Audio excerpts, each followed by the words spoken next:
This story is titled, I Paid My Family's Bills for Years. Then they kicked me out and called me selfish. And then I did this. Hey everyone, before we jump into today's video, I need your help. We've noticed the channel is losing some traction, and subscribing is one of the best ways you can support us. It's quick, free, and it helps us keep bringing you awesome content. Your support means the world. Let's keep this channel growing together. Thanks so much. Now let's start the video. Hey everyone, never thought I'd be writing something like this, but here we are. A friend of mine said I should post this here, and honestly, I could use an outside perspective. My name's Sam, 26 male, and it feels like I've been the one keeping my family afloat for as long as I can remember. Growing up, I was always the responsible one. You know the type. Good grades, did my chores, never got into trouble. However, my younger brother Mike, let's just say he got the favorite label early on, and it stuck. He's 2 years younger than me, and while I was the one doing everything right, he was the one getting spoiled. I'm talking better gifts for Christmas, more leniency when he messed up, and just less pressure overall. Don't get me wrong, I love my brother, but it's always been clear he's the golden child in my parents' eyes. Anyway, fast forward to adulthood, and not much has changed. I've been working steady jobs since I was old enough to work. I started out doing stuff like landscaping, and worked my way up to my current gig as a project manager for a tech company. It's not glamorous, but it's stable, and I've always been good at saving and staying on top of bills. Mike, on the other hand, took a different route. He's always had this dream of being his own boss, which sounds cool in theory, but in practice, it's been one failed venture after another. His last business, a small electronics repair shop, closed about a year ago, leaving him in a tough spot. Mike's married to Lily, 24 female, and they've got 2 little kids, Noah and Ellie. They're adorable, and I've always tried to be the cool uncle when I can. But let's be real, raising kids is expensive, and Mike and Lily haven't exactly been great with money. I get it though. Times are hard for everyone. What I didn't get was how my parents decided to handle the situation. See, I've been renting the basement suite in my parents' house for the past few years. It's a good setup. I've got my own entrance, a small kitchen, and enough space to live comfortably without feeling like I'm intruding. I pay rent and I chip in for groceries and random household stuff when they need it. Everything was smooth sailing until about a year ago, when Mike lost his shop. At first, he and Lily tried to make it work on their own. They moved into a smaller apartment and started cutting back, but it wasn't enough. I knew things were tight for them, and I tried to help where I could, buying diapers here and there, offering to babysit when they needed a break. But apparently my help wasn't good enough. It didn't help that Mike always seemed to prioritize the wrong things. I once gave them money to cover groceries, only to see Lily showing off a new handbag on social media the next day. I don't know where their priorities were, but it definitely wasn't on the essentials. One day, I came home from work and found my mom and dad waiting for me in the kitchen. Now, when my mom has her "we need to talk" face on, it's never good news. She started with, "Sam, we need to have a conversation about Mike and Lily." That's when I knew something was up. They didn't waste time breaking the news. Mike and his family were moving into the basement suite, my basement suite, and I was getting shoved into the hobby room. And just so we're clear, the hobby room is this tiny, cluttered space on the main floor where my mom stashes her sewing machine, piles of fabric, and a bunch of random holiday junk. It's not exactly what you'd call livable. I was stunned. What? How am I supposed to live in the hobby room? My dad, ever the man of few words, just said, "It's the only thing that makes sense. They have kids, Sam. They need the space more than you do." I tried to keep my cool, but it wasn't easy. "I pay rent here," I said. "That's my apartment." My mom's response was classic. "It's our house, Sam. And as a family, we need to do what's best for everyone." Basically, that was their logic. Because it's their house, my contributions, rent, bills, helping out, didn't seem to matter. Mike's needs came first, no questions asked. I wanted to argue, but it was clear their minds were made up. My mom was already talking about how they'd rearrange the hobby room to make it cozy for me, like throwing a pillow and blanket in there would magically make it okay. My dad just sat there, clearly not interested in discussing it further. The worst part was that they didn't even ask me, or ask for my opinion. They just decided, and I was supposed to go along with it. So after they dropped that decision about moving Mike and his family into the basement, it didn't take long for things to spiral. I tried to keep my head down and just deal with it, but it felt like every little thing was a reminder that I wasn't even a priority in my own family. The move happened fast. Too fast. It was like one day, the basement suite was my home, and the next day, it was kicked out of it. Mike and Lily didn't waste any time settling in. Toys, baby gear, their kitchen stuff. It all showed up in a whirlwind of boxes, strollers, and noise. Meanwhile, I was stuck trying to cram my life into the so-called hobby room. Let me tell you, calling it a room is generous. It's more like a glorified storage closet with barely enough space for a single bed. No window, no proper door, no privacy. I tried to make it work. I really did. But every day I felt more like an afterthought. Mike and Lily settled in like they owned the place. And my parents acted like everything was fine, like I wasn't shoved into a closet. I'd come home from work to find toys scattered everywhere, the kitchen a mess, no sense of privacy at all. And the food? They barely leave anything for me when I get back from work. I was trying to keep it cool and brush off the stupid details. But I reached a point where everything was building up inside me to the point where it started to affect my focus and productivity at work. So I tried to talk to my parents about it the next day. Look, I get that Mike and Lily are going through a hard time, I started. But this isn't fair. I pay rent, I help out, and now I'm stuck in a storage room while they get the whole basement? My dad didn't even look up from his phone. It's temporary, he said. How temporary? I asked. As long as they need, my mom said simply. Like that explained everything. And that was it. No negotiation, no acknowledgement of how unfair this was. Just a vague promise that things might change someday. To make things worse, Mike didn't seem to appreciate what he was being given. I'd hear him and Lily arguing late at night about money, their kids, or whatever else, and it was hard not to feel resentful. Here I was, giving up my space so they could have a roof over their heads, and they couldn't even keep it together. One night, I overheard them arguing because Mike had splurged on jewelry for Lily, claiming he wanted to cheer her up, even though they hadn't restocked the kids' formula. It made me question why I was even helping at all. One day, I came home to find Noah, my nephew, playing in my room. He'd gotten into one of the fabric bins my mom left in there and was pulling out spools of thread like they were toys. "Look, Uncle Sam," he shouted, holding up a tangled mess of yarn. "Hey, buddy," I said, trying to stay calm. "This isn't a playroom, okay? Can you go back downstairs?" Of course, my mom overheard. "Sam, don't be so harsh," she said, swooping in to rescue Noah like I'd just scolded him for breathing. "He's just a kid. I know he's a kid, but this is my space. What little of it I have," I replied. She just gave me that look, the one that says I'm being unreasonable, and ushered Noah out without another word. It wasn't just the kids, though. Mike and Lily seemed to forget that I still lived there. When we ran out of groceries, which we did faster than before since we have kids in the house, Mike didn't even bother to buy anything. The thing is, I don't even blame the kids. They're just little, and they don't know any better. But Mike and Lily? They should have been bending over backward to show some gratitude. Instead, it felt like they saw me as this extra roommate who was just there to pick up the slack. Things came to a head a few weeks later. I was working from home, which was already a nightmare in that cramped room, and the noise from downstairs was unbearable. I could hear the kids running around, Mike yelling about something, and Lily on the phone, talking loudly enough for the whole neighborhood to hear. At that point, I lost it. I marched downstairs and said, "Can you guys keep it down? I'm trying to work up there." Mike gave me this incredulous look, like I was out of line for even asking. "It's not like we're doing it on purpose," he said. "What do you expect with 2 kids?" "I expect a little consideration," I shot back. "I gave up my apartment for you. The least you could do is not make it impossible for me to do my job." That's when my mom swooped in to play referee. "Sam, don't start a fight," she said. "They're doing the best they can." I couldn't believe it. I was the one who'd been displaced, the one bending over backward to accommodate everyone else, and yet somehow I was the problem? That night, I realized I couldn't keep doing this. My parents clearly weren't going to stand up for me. Mike and Lily weren't going to change. And as long as I stayed, I'd just keep getting pushed further and further into the background. The next day, I started looking for somewhere to stay. I couldn't afford to move out completely, not with how expensive rent is, but I found a cheap resort that offered short-term stays. It wasn't fancy, but it had everything I needed, and most importantly, peace and quiet. I booked it for a week to clear my head and figure out my next steps.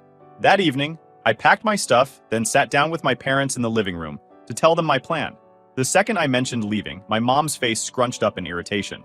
"Leaving? What do you mean leaving?" she said, crossing her arms. "I'm going to stay somewhere else for a while," I replied, trying to keep my tone calm. "I need some space to think and figure things out," my dad scoffed. "What's there to figure out? Your brother's family needs the basement, and we need you to pitch in for the house. You can't just walk away from your responsibilities." My responsibilities? I shot back. The only responsibility I had was paying for my own space, and you gave that away without even asking me? Now you want me to stick around and pay for a house I'm barely allowed to exist in? Are you serious? Mom let out an exasperated sigh. It's not about that. It's about family. We all have to make sacrifices sometimes. Sacrifices? I repeated, my voice rising. I've been sacrificing for years, paying rent, buying groceries, bailing you out whenever there's an emergency. And what do I get in return? A closet and a pat on the back for being such a good sport? Mom's tone shifted. Well, if that's how you feel, maybe it's for the best that you take a little time away. But don't be gone too long. You know we're counting on you. Counting on me? I exploded. For what? To keep enabling Mark's bad decisions? To keep cleaning up messes I didn't make? No, I'm done. Before they could say another word, I stormed out, slamming the door behind me. My hands were shaking as I got in my car. The first few days at the resort were blissful. No screaming kids, no dirty dishes, no passive-aggressive comments from my mom. I felt like I could actually breathe. But of course, the peace didn't last long. On the third day, I got a text from my mom. Sam, where's the money for rent and groceries? We're counting on it to help Mike and the kids. I stared at my phone, dumbfounded. I wasn't even living there anymore. And she still expected me to contribute? I called her immediately. Mom, I'm not even at the house right now. Why would I pay rent? Her response was exactly what I should have expected. Because we're family, Sam. Mike and Lily need that space, and they can't afford it on their own. You know how tight things are for us. I couldn't hold back. Tight for you? You kicked me out of my own apartment without asking, and now you expect me to keep paying for it? That's insane. She handed the phone to my dad, who wasted no time laying into me. This is typical of you, Sam. Always thinking about yourself. Your brother is struggling, and all you can do is complain. Have some decency. Before I could respond, I heard Mike's voice in the background. Let me talk to him. Sam, Mike said, you don't get it. You don't have kids. You don't know what it's like to have mouths to feed and bills piling up. We're family. You're supposed to help. I lost it. You're right, Mike. I don't have kids, but I also don't expect everyone else to fix my problems for me. You're not my responsibility, and neither is your family. The call ended with my mom crying, my dad calling me selfish, and Mike muttering something about how I'd regret this. After the blow-up over rent and groceries, things went quiet for a couple of days. Quiet, but not calm. You know that feeling when you're just waiting for the other shoe to drop? That's where I was. I knew my family wasn't going to just let me walk away. Sure enough, a few days later, I got a text from my mom. We're having a family meeting Sunday. Everyone will be there. It's important. Now when my mom says family meeting, it's never really a meeting. It's more like an ambush. I knew this was going to be a bunch of people ganging up on me, but part of me thought maybe, just maybe, this would be a chance to actually explain my side. I showed up on Sunday, walking into the living room to find not just my parents and Mike, but also my aunts, uncles, and even a couple of cousins. It was like a mini family reunion, except the vibe was anything but festive. Everyone was sitting in a circle, and as soon as I walked in, I could feel the judgment. Sam, we're all here because we're worried about you, my mom started, putting on her concerned parent voice. Worried about me? I said, taking a seat. What exactly are you worried about? My dad jumped in. Your behavior lately, it's not like you, Sam. You're acting weird. Weird, of course. That was the word they always used when I didn't do exactly what they wanted. How? I said, for not wanting to pay for a house I don't live in? For being upset that you kicked me out of my own apartment without asking? Sam, we're family, my mom said. Like that explained everything. Family sticks together. And right now, Mike needs our help. That's when Mike decided to chime in. Look, I know this has been hard on you, he said, trying to sound reasonable. But you don't understand what it's like to have kids. Noah keeps asking why you don't visit anymore. Do you want me to tell him his uncle doesn't care about him? I swear I felt my blood pressure spike. Are you serious, Mike? You're going to use your kid to guilt trip me now? How about you tell him the truth, that I'm tired of being treated like an ATM and a doormat? Sam, my mom said, looking horrified. That's uncalled for. Uncalled for? I said, turning to her. What's uncalled for is the way you've treated me. I've been paying rent here for years. I've helped out with groceries, bills, whatever you needed. And the one time I ask for a little respect, I'm the bad guy? How is that fair? One of my aunts decided to jump in at this point. Sam, you've always been the responsible one. Your parents count on you because they know you'll step up. But this attitude of yours, it's not who you are. I wanted to laugh. Responsible? Sure. But that didn't mean I wanted to be the family's punching bag forever.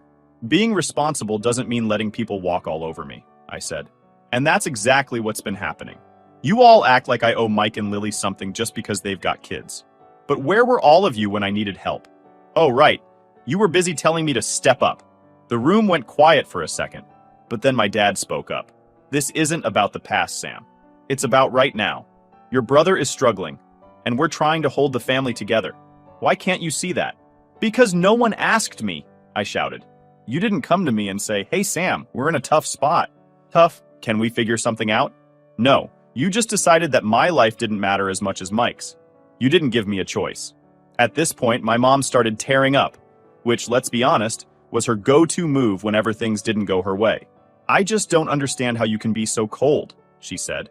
We raised you better than this. You raised me to put everyone else first, I said. And look where that's gotten me. Living in a storage closet while Mike and Lily take over my space, using my groceries, and expecting me to keep paying for it. How is that fair? Mike tried to jump in again, but I cut him off. Mike, let me ask you something. When you had your shop, did you ever help Mom and Dad with bills? Did you ever pitch in for groceries or anything else? He looked uncomfortable. That's different, he mumbled.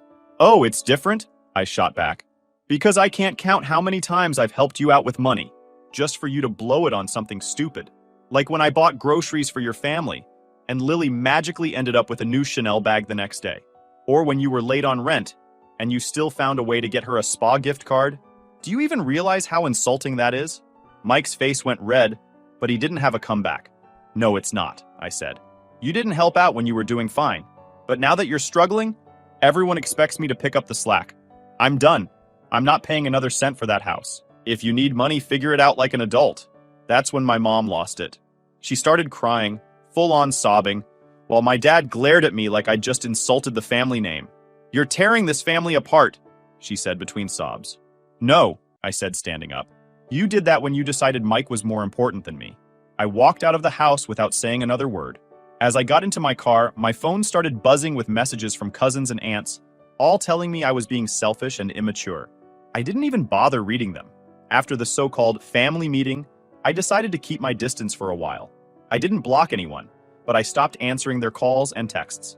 I needed some time to think, to figure out my next steps without the constant guilt trips and manipulations. At first, it worked. A couple of weeks went by, and while my phone was still buzzing with the occasional "Sam, call us," or "Why won't you talk to us?" message, I mostly ignored it. I even started to feel a little lighter, like maybe I could finally focus on myself for once. But then my mom did something I never saw coming. She called my workplace. I found out about it when my manager pulled me aside during a break. Hey Sam, he said, looking awkward. We got a call from someone claiming to be your mom. She said you're dealing with some family issues and might need some time off. I just stared at him, completely blindsided. What? No, I didn't ask for time off, and I have no idea why she would call. Well, I figured that might be the case, my manager said, trying to sound understanding. But she left a pretty detailed message. He mentioned some stuff about your brother and housing issues. I was mortified. My personal life, something I'd tried so hard to keep separate from work, was now out in the open, thanks to my mom. I spent the rest of the day trying to focus, but all I could think about was how humiliating this was. That evening, I called her. Mom, what the hell were you thinking? I was worried about you, she said, her tone defensive.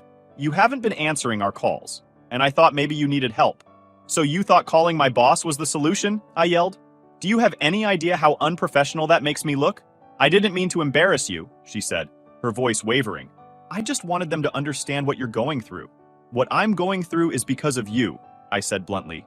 You kicked me out of my home, ignored everything I said at the family meeting, and now you're interfering with my job. Enough is enough, Mom. Stay out of my professional life. She didn't take it well. She started crying, again, and handed the phone to my dad, who, predictably, called me selfish and ungrateful. Your mom was trying to help, he said. You don't have to treat her like this. I wouldn't have to say anything if she hadn't crossed the line, I said. This isn't okay, Dad. None of this is okay. But it didn't stop there. The next day, I started getting messages from extended family members, cousins, aunts, even people I hadn't talked to in years. Apparently, Mike had taken to social media to air our dirty laundry. He didn't mention me by name, but the posts were clearly about me. Real family steps up when it matters, one post said.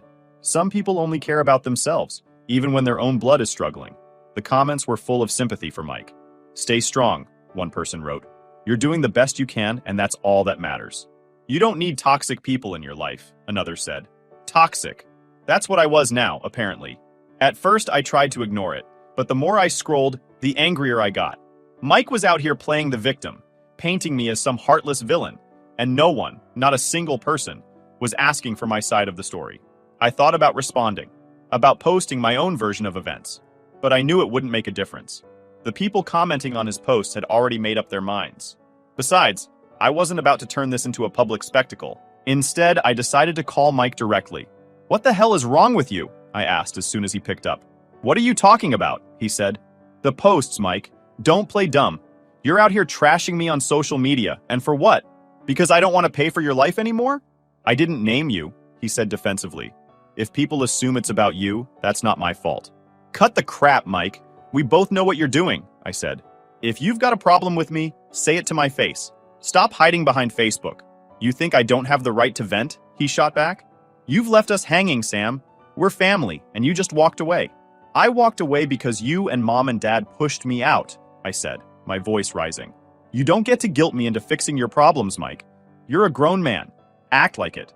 The call ended about as well as you'd expect. He hung up on me, and I knew then that any chance of salvaging our relationship was gone. But Mike decided to escalate things. After that call, I came home from work, and there he was, sitting on the steps outside my apartment. His car was parked at the curb. "What are you doing here, Mike?" I asked, trying to keep my voice calm. "I had to see you. I can't believe this is where we're at," he said, standing up. "You're really just walking away from all of us? You think you're better than everyone?" I sighed, already exhausted from the conversation I knew was coming. "Mike, I'm not walking away. I'm just setting boundaries. I can't keep doing this. Paying for everything. Sacrificing my own life while you and Mom treat me like an afterthought." "An afterthought?" he repeated, his voice rising. "Do you even hear yourself? I've been going through hell, Sam. I lost my job, I've got 2 kids to feed, and Mom and Dad are barely scraping by. And now you're acting like you're the victim because we need a little help?" "It's not just a little help, Mike," I snapped. "You took my space, without asking, and now you're trying to guilt me into staying involved after everything you've put me through. I've been helping this family for years. Where were you when Mom and Dad needed money for the mortgage? Or when I was working overtime just to cover the groceries?" He shook his head, clearly frustrated. "You don't get it, Sam. You've always had it easier. No kids, no real responsibilities." I cut him off. "Don't. Just don't. I've carried this family on my back while you spent years blowing money on stuff you didn't need. And now you want me to feel guilty because I finally said, enough is enough?" Mike's face twisted with anger. "You're making me out to be the bad guy here, but I'm the one struggling. I'm the one trying to keep my family together. Meanwhile, you're sitting here with your perfect little life, acting like you're too good to help." I stared at him, trying to hold back the anger bubbling up. "You don't get to do this, Mike. You don't get to act like I owe you just because I worked hard and made better choices. This isn't about me not caring about you. It's about me finally caring about myself." For a moment, he looked like he was going to hit me, but then he just shook his head. "You've changed, Sam. You're not the person I thought you were. Maybe I've just stopped being the person you could walk all over," I said coldly. Mike didn't reply. He turned and walked back to his car, slamming the door as he got in. That night, I sat in my apartment, replaying the conversation over and over. I knew I had nothing to do with this family anymore. I knew I couldn't keep doing this. It wasn't just about the basement or the rent anymore. It was about the constant disrespect and entitlement. That night, I sent my parents a text. "I love you, but I can't keep living like this. I won't be contributing to rent or groceries anymore. I'm also stepping back from the family for a while. Please respect my decision and don't contact me unless it's urgent." I hit send and blocked their numbers. It wasn't easy, but I knew it had to be done. Predictably, my cousins, aunts, and uncles flooded me with texts, calling me selfish and accusing me of abandoning my family. Mike, of course, was the loudest. He started spreading lies about me to the family. He told everyone I'd been hoarding money, living extravagantly, and that I'd left him and my parents in financial ruin. At one point, I heard from a mutual friend that Mike had even tried to contact my boss to warn them about how unreliable I was. It was petty and vindictive, but thankfully my boss saw through the nonsense and shut it down. A few months later, Mike's bitterness and poor decisions finally caught up to him. He had burned so many bridges in his quest to get back at me that even the extended family started distancing themselves from him. Meanwhile, his lack of financial planning hit a new low. I heard through the grapevine that he and Lily were evicted from the house they'd moved into after my parents couldn't keep up with the mortgage. It wasn't just the eviction. Mike's actions began unraveling his own life. Lily, fed up with his behavior and unwilling to keep scraping by, took the kids and left him. He was left with no job, no family support, and no place to stay.